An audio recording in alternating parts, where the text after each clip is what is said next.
Ito talaga malupit. Oh, ito ang pakikinggan nyo dahil this is the future of politics in the Philippines.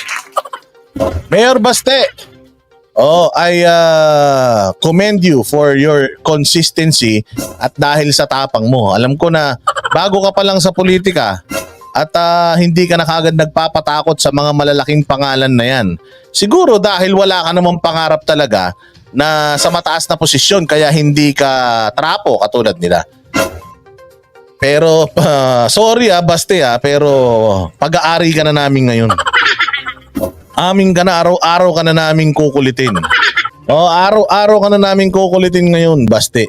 Yari ka. Pang salita laban sa administrasyong Marcos, pumaparaan ng anya ang mga politiko para magtagal sila sa pwesto sa pamamagitan ng charter change. Tahasan din niyang pinatutsadahan si House Speaker Martin Romualdez na itinuturong nasa likod ng People's Initiative upang papapirma para sa Chacha. Bagay na ilang beses namang itinanggi ng Speaker. Isog lang ka kay speaker kakaron, speaker lang ka kay tungod ang igagaw rin mo presidente mauna.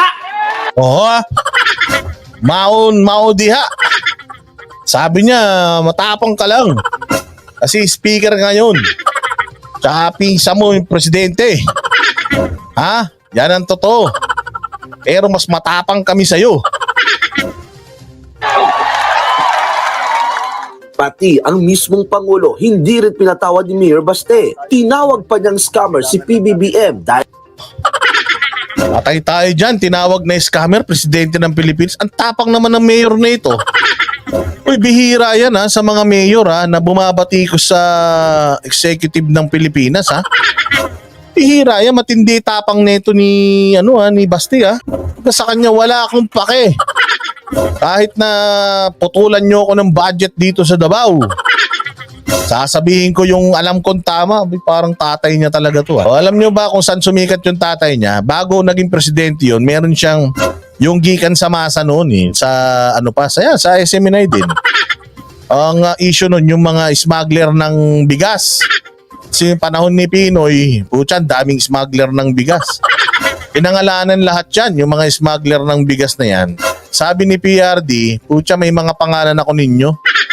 Huwag nyong gagawin dito yung papatayin ko kayo lahat. Subukan nyo dito, dalin nyo dito yung mga smuggler na yan.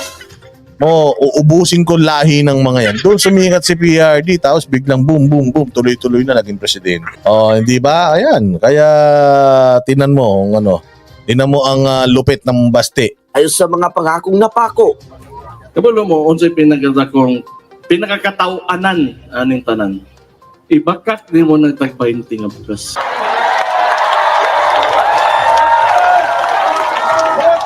Yung sinasabi niya, hoy, Romualdez, matapang ka lang dahil presidente yung pinsa mo. Pero mas matapang kami dahil yung Pilipino kasama namin. Diha kasayop. Scam tawag ana. Wala pang pahayag ang palasyo. Yun nga, scam ang tawag doon.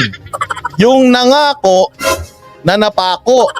Paano yung mga kandidato na nagpakalat nung pangako? Ikinandidato yung nangako. Yung mga vloggers na inaway yung mga kapwa vloggers na hindi umaayon sa kanila dahil iba ang kandidato. Na nambudol ng mga viewers nila para bumoto sa kandidatong nanalo. Anong tawag dun, Baste? Scam din yun, di ba? Ayan, kasama mo sila dyan, nagsasalita dyan sa na yan. Sa totoo lang, Baste. Maganda tong sinabi mo na to, na scam naman talaga yan, yung ipangako mo yung bagay na imposible. Pero kaakibat niyan, yung mga tao na magpapakalat ng propaganda na yan. Sino-sino yan? Ayan, nandiyan dyan sila. Tungkol dyan, pero sa press ko naman ng mga kaalyado ni Speaker Romualdez, giniit nilang noon pa man ay wala naman talaga silang planong mamulitika sa Chacha. Economic provisions lang daw talaga ang habol nila. That's exactly what we've been saying from the beginning, that we are pushing for charter change just to push for these economic amendments. Wala namang pahayag pa si Romualdez sa mga sinabi ng mag-amang Duterte sa Cebu. Pero kasabay ng prayer rally, dumalo naman ang speaker sa bagong Pilipinas Caravan sa Sultan Kudarat kahapon. Yung pala, ang dami. Ang dami pala, kaya pala konti nagpunta sa Cebu eh. Andi dito pala yung iba, may libre daw ditong ayuda eh. Namigay siya noon ng mga bigas sabay pa sa rin sa kanyang mga kritiko. Hindi tayo titigil. Walang hiya ka, Romualdez. Ang kapal ng mukha mo. Namigay ka dyan ng ayuda? Sa Cebu ba may nagbigay ng ayuda dun sa mga nagpunta? Alam ko ang baka parang kanya-kanya pa yata ng dala ng kandila dyan eh. Ba, ikaw kailangan mo pang mamigay ng ayuda para pakinggan ka? Romualdez, kapal ng mukha, sa'yo pera yan? Ito problema eh. Sabi ko nga sa inyo, mga bossing. Kaya punong-puno ang Pilipinas ng ayuda. O kasi gusto nila yung mga tao, maalala sila at umasa na lang sa ayuda. O ayaw naman talaga nitong mga hinayupak na to na yung ating mga mamamayan ay umangat ang buhay. Dahil pag umangat ang buhay ng mga Pilipino, alam nyo kung ano mangyayari? Wala na silang mabibili na boto. Ganun yun. So kita ninyo, mag-i-speech lang siya. Kailangan pa ng ayuda, punong-puno yung basket ha. Sabi ha. Kahit anumang pambabatikos at paninira ang ibato sa atin. Ipinangako ko po itong Ikaw naman, Romualdez, Speaker of the House ka at lahat. Sasabihin mo lang yung salita na yan, hindi mo pa kaya ng sauluhin. Kailangan mo pang basahin na kahit na anong batikos nila sa akin, hindi nila ako mapipigilan na tumulong. Tanginan yan.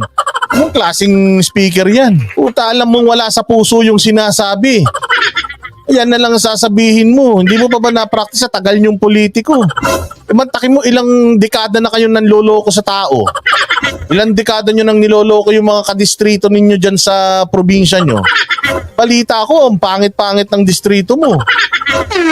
Ano nga lang sasabihin mo, hindi mo pa masaulo sir. Anong klase namang Speaker of the House ito? Kung gaano kagaling yung dating speaker. O pakinggan niyo yung sasabihin niya, ayan o, hinanda na nung kanyang security. Yung kanyang speech. Tagalog pa. Sa mga sinabi ng mag-amang Duterte sa Cebu. Pero kasabay ng prayer rally, dumalo naman ang speaker sa bagong Pilipinas Caravan sa Sultan Kudarat kahapon. Namigay siya noon ng mga bigas sabay pa sa rin sa kanyang mga kritiko. hindi tayo titigil kahit anumang pambabatikos at paninira ang ibato sa atin. Ipinangako ko po itong bagong Filipino Servisyo Fair ay mananatiling nakatutok at paglalapit ng serbisyo at ayuda sa bawat Pilipino. Peke ka, peke. Peke. Tinalo ka pa. Tinalo ka pa nung first time mayor na Basti Duterte. Pucha, yan kahit Bisaya yung binitawan niya ron. Alam mong galing sa puso dahil hindi na kailangan ng listahan. O yung matatandaan ninyo, nung nasa Davao kami, may inabot sa kanyang papel. May inabot sa kanya na papel na sasabi listahan na sasabihin niya. Alam nyo ginawa niya, nilukot niya. Nilukot ni Basti, tas nilagay niya sa bulsa niya. Sabi ko, patay. O, ganun ang malupit. Talagang totoo ka sa sinasabi mo, Romualdez. Effort naman. Effort naman, magsaulo ka lang ng mga ilang linya. Gagamitin mo lang naman yung kasinungalingan mo eh. Innate naman sa inyo yan. Kailangan mo pang basahin. Kasi kahit grade 1, kayang sabihin yan eh. Nagbabalita mula sa frontline. John Arua, News 5. Ay, hindi ba? So, dyan mo makikita, mga bossing, kung anong klaseng mga politiko iyong inyong mga ibinoto.